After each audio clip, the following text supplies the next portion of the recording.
Fala galera, tudo bom? Na aula de hoje a gente vai falar sobre eletrólise quantitativa. Eu começo mostrando para vocês um experimento, que é a eletrólise da água. Ali de uma maneira bem simples, né? Com uma bateria, dois lápis, onde tem um grafite no meio, que serve como condutor, eu consigo fazer a eletrólise da água. Ali num eletrodo eu vou liberar H2, no outro O2, né? Muito bom.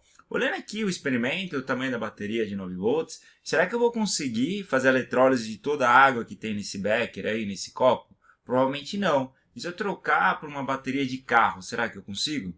Talvez, né? E se eu trocar, né, tudo isso por quem? Pelo Thor ali, dando super energia, será que eu vou conseguir?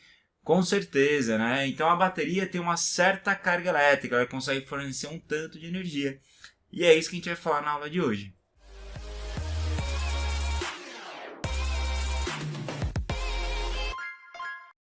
Antes de passar para vocês a fórmula da carga elétrica, vamos ver esse exemplo. A gente tem duas cubas e a gente quer transferir essa água da cuba de cima para baixo. Para isso, basta abrir a torneira. Então, abro a torneira, a água vai passando até eu encher a cuba de baixo. Excelente. Se eu quero fazer esse processo de uma maneira mais rápida, o que eu posso fazer? Posso o quê? Trocar minha torneira. Então, troquei minha torneirinha por uma torneirona ali. O que está aumentando, né? Aumentou a minha vazão, a quantidade de água que eu transfiro por segundo, por minuto, por uma unidade de tempo. E se agora eu mudasse a minha cuba para uma cuba maior, uma cuba grande, alterando meu volume, o que ia acontecer com o meu tempo? Iria diminuir, né? Então, com isso, a gente consegue colocar em fórmula as três grandezas. Que grandezas são essas? O volume, o tamanho da torneira, que é a nossa vazão, e o tempo que demora para transferir uma para outra. Relacionando essas três grandezas, a gente chega no quê? Que volume é igual a vazão vezes o tempo, tá bom? Aí você fala assim, pô, Gerson, o que isso tem a ver com, né, transferir água com a nossa carga elétrica, né? Vamos ver, porque assim, ó, se eu pego minha bateria também tem um certo volume do quê? De carga, que é a nossa carga elétrica. Essa carga elétrica, ela é transferida com o tempo, certo? Um certo tempo vai transferindo. E como que a gente relaciona, né, essa transferência de carga pelo tempo? Então eu sei que a minha carga da minha bateria vai ser igual ao quê? A nossa de energia, que é chamado de corrente elétrica, que é o fluxo de elétrons, vezes o quê? O tempo. Então, assim, para esvaziar a nossa cuba, era o mesmo raciocínio de esvaziar a nossa bateria. Depende da corrente, de quanto que eu libero de energia pela unidade de tempo. Se eu, por exemplo, ligar uma bateria num forno elétrico, pô, a bateria vai embora rapidinho, porque o forno consome muita energia. Se eu pego e ligo, sei lá, numa lâmpada de LED, pô, vai durar bastante, que a lâmpada de LED consome pouco, né? Tá aí a nossa corrente. Muito bem. Então, para colocar isso em letras, a nossa carga elétrica é o nosso Q. A nossa corrente elétrica é o nosso I e nosso tempo é o T. Então a gente chega na nossa fórmula que é o kit. É a nossa fórmula da carga elétrica. A nossa carga ela é sempre dada em Coulomb, enquanto nossa corrente em ampere e nosso tempo em segundos, né? Então a gente chega na nossa fórmula. Lembra que a gente vai ter que transformar isso nas unidades corretas. Tudo bem? Então essa é a nossa fórmula de carga elétrica. Muito bom, a gente está falando de bateria, né? Quando a gente vai escolher, né, onde que entra, né, essa parte de bateria, que a gente consegue escolher alguma coisa, né? Isso aqui é de celular. Quando a gente vai escolher um celular, a gente vai lá, põe no Google, fala assim, eu quero um celular com autonomia grande, porque eu quero jogar, sei lá, por horas, não quero carregar, eu quero carregar uma vez por semana, não sei. Então você entra lá, celular, melhor celular com autonomia. Tudo bem. Aí você encontra ali, ó, o nosso Asus ROG Phone 2 ali. Não sou patrocinado, né? Não ganho dinheiro nada com isso. Quem sabe a Asus vê o meu vídeo e fala assim, vamos lá dar um celular dele, já que fez a propaganda. Bom, enfim, que a gente olha como dados aqui, né? Ele é o que tem melhor bateria, maior bateria. E a bateria é dada ali, ó, 6.000 mAh. E aqui quando a gente vai escolher, a gente olha e fala assim, não sei o que significa esse 6.000. Eu sei que quanto maior, melhor, né? Se tivesse um de 7.000, a autonomia seria maior. Se tivesse um de 10.000, a autonomia fosse maior também. Então, como que eu calculo, né, essa carga dessa bateria em Coulomb? Eu sei que a capacidade da minha bateria é a minha carga. O miliampere é a nossa corrente elétrica, né? E a hora é o nosso tempo. Então, entra naquela nossa fórmula lá, no kit, né? Então a gente pega corrente elétrica, ó. Lembra que a corrente elétrica ela tem que estar em ampere, aqui está em miliampere. Pense em miliampere, mesma coisa que mililitro. Mililitro, né? 1000 mililitros é igual a 1 litro. 1000 miligramas é igual a 1 grama. 1000 miliampere é igual a 1 ampere. Então 6.000 miliampere é a mesma coisa que 6 amperes. E o tempo aqui tem que ser em segundos e não em hora, né? Então, uma hora tem 60 minutos, cada minuto tem 60 segundos, multiplico 60 por 60, chega em 3.600. E essa é a carga que tem dentro da nossa bateria desse celular. Bom, aí você olha e fala assim, pô, Gerson, você está falando só de física, né? Qual que é a relação com química que entra essa parte de carga elétrica? Mas é o seguinte, ó. Quando a gente fala de pilha, bateria, ou até mesmo de corrente, qualquer coisa, é transferência de elétrons, né? Quando a gente pega uma bateria, que a gente viu, acontece uma reação de óxido-redução, que acontece uma reação com fluxo de elétrons, a gente deixa esses elétrons de uma maneira ordenada que gera corrente elétrica. Então, assim, tem uma relação entre carga elétrica e elétrons, né? O elétron ele carrega uma certa carga. E como que eu sei, né? Como consigo transformar essa carga aqui de 21.600 coulombs em elétrons? Quantos elétrons foram transferidos? Para isso entra Faraday. Vamos ver o que Faraday fez aqui, né? Então a gente entra na nossa constante Faraday. O elétron ele tem carga negativa. A gente não vai se preocupar muito se é carga positiva ou negativa. A gente vai falar mais sobre transferência de cargas. A gente sabe que a carga de um elétron é de 1,6, né, aproximadamente, vezes 10 a menos 19 coulombs. E Faraday fez o quê? Ele conseguiu calcular a carga de um mol de elétrons. Então, se um elétron tem 1,6 vezes 10 a menos 19 coulombs, um mol de elétrons, que é 6 vezes 10 a 23 elétrons, x. E esse x é igual a 96.500. Essa é a nossa constante de Faraday. Então, Faraday, o que ele fez? Isso equivale a 1F, né? Faraday. Ele colocou o valor, né, em coulombs de um mol de elétrons. Então, isso aqui é igual a 1 mol de elétrons. Muito bem, então a gente consegue relacionar a carga com elétrons. Então, naquela bateria ali atrás, lá, que tinha 21.600 coulombs, eu consigo descobrir quantos elétrons que essa bateria consegue transferir? Sim, uma regra de 3 básica, né? Eu sei que um mol de elétrons transfere 96.500 coulombs. Como eu tenho 21.600 coulombs, quantos mols que tem?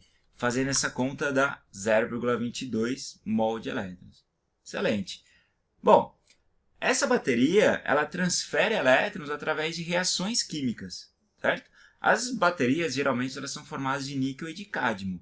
Será que eu consigo calcular a massa mínima, né? Massa mínima de material, né, que tem dentro dessa bateria? Consigo. Ó. Uma bateria de níquel-cádmio, o cádmio ele sofre oxidação.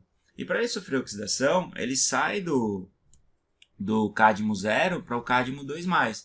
E para isso ele libera 2 elétrons.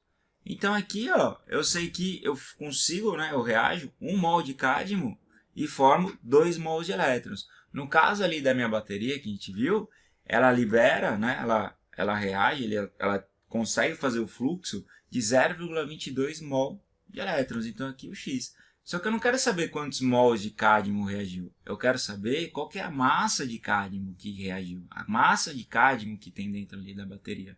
Para isso eu utilizo a minha massa molar. Aqui não está escrito, ou você acessa a tabela periódica, mas o exercício vai dar a massa molar do cádmio. E que aqui no caso é igual a 112 gramas. Então, 1 mol de cádmio é igual a 112 gramas. Então, fazendo essa regra de 3, eu descubro minha massa de cádmio. Então, a massa mínima de cádmio que eu tenho dentro dessa bateria de 6.000 mA é de, no mínimo, 12,3 gramas. Tudo bem? Então, o que a gente viu aqui nessa aula, né? Só fazer um resumo. Quando a gente vai resolver qualquer exercício de eletrólise quantitativa, a primeira coisa que a gente tem que fazer é o balanceamento, para descobrir quantos elétrons, né, vai ter que reagir naquela certa reação, ou de redução, ou de oxidação. Aqui a gente sabe, para cada 1 mol de níquel, eu preciso de 2 mols de elétrons. Para cada 1 mol de prata, eu preciso de 1 mol de elétrons. Então aqui é uma relação estequiométrica ali, né?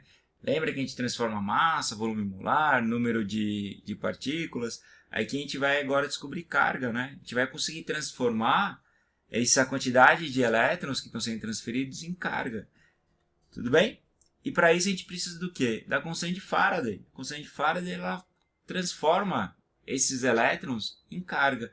E outra coisa que a gente precisa saber também é a fórmula da nossa carga elétrica, que é o nosso kit, né? Lembrando que a carga é sempre em Coulomb, a nossa corrente é sempre em ampere e nosso tempo em segundo, né? A gente vai ter que fazer algumas transformações para conseguir resolver os exercícios. Vamos ver como que isso aparece em vestibular? Exercício 49 aqui, ó. No exercício 49 ele fala sobre o processo de eletrodeposição do cobre, né, em cima de um prego, né? Então você está cobreando o nosso prego. Para isso acontece a redução do cobre. Então eu vou ter ali o meu cobre 2+, ele vai acabar recebendo 2 elétrons, depositando na forma de cobre 0. Então lembrando aqui nos passos ali, a primeira coisa que a gente faz é o balanceamento, né? Tudo bem. O que ele dá mais aqui para a gente, ó? Ele dá a nossa corrente, o nosso I aqui, ó.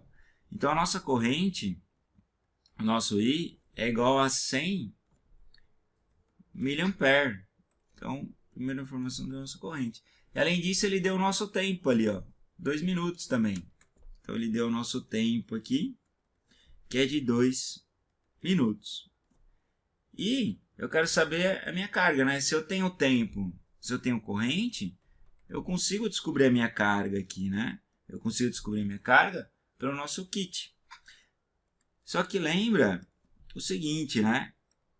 Que para sair a nossa carga elétrica em Coulomb, eu preciso trocar minha corrente para ampere, né? E o nosso tempo para segundos. Então a minha carga elétrica vai ser igual a quanto? 100 mA é a mesma coisa que 0,1 ampere. E 2 minutos é igual a 120 segundos. 120 segundos. Então a minha carga foi de quanto? Foi de 12 coulombs. Muito bem.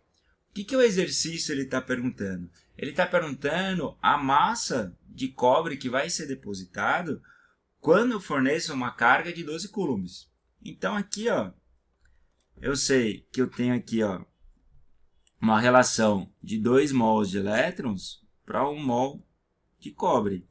Eu quero saber a minha massa, então a pergunta é a minha massa de cobre que vai ser depositado fornecendo uma carga de 12 coulombs. Lembra que a carga é fornecida por elétrons. Tudo bem. Aí você olha para essa regra de 3, você não consegue resolver ela, né? Porque aqui, ó, aqui está em coulomb, aqui está em mol, aqui está em mol, aqui está em massa. Então a gente precisa converter esses mols para a unidade de baixo. Então se embaixo aqui está em coulomb, eu preciso transformar o mol de elétrons em coulomb também. Para isso a gente utiliza o que? A nossa constante de Faraday. Eu sei que 1 mol de elétrons é igual a 96.500 coulombs. Então aqui eu vou trocar esse mol por 96.500, né? Ele dá aqui a constante de Faraday. E como eu quero saber a massa de cobre, o que eu faço? Eu vou trocar esse mol pela massa de cobre. No caso aqui, ó, é de 64. 1 mol de cobre tem a massa de 64 gramas. Então eu troco aqui por 64 gramas. Agora em cima tá coulomb, massa, massa, sim. Faço a minha conta, né? Fazendo essa conta aqui, ó, a minha massa, já passando para miligramas, dá 3,98 miligramas. Com isso, a nossa resposta correta é a alternativa E. Beleza? Bom, na sequência a gente tem mais alguns exercícios relacionados a esse tema, né? A parte de eletrólise quantitativa. Aqui já está o gabarito, já tem o vídeo com a resolução dos exercícios. E não se esqueça de se inscrever no canal. Muito obrigado pela atenção e até a próxima. Tchau, tchau.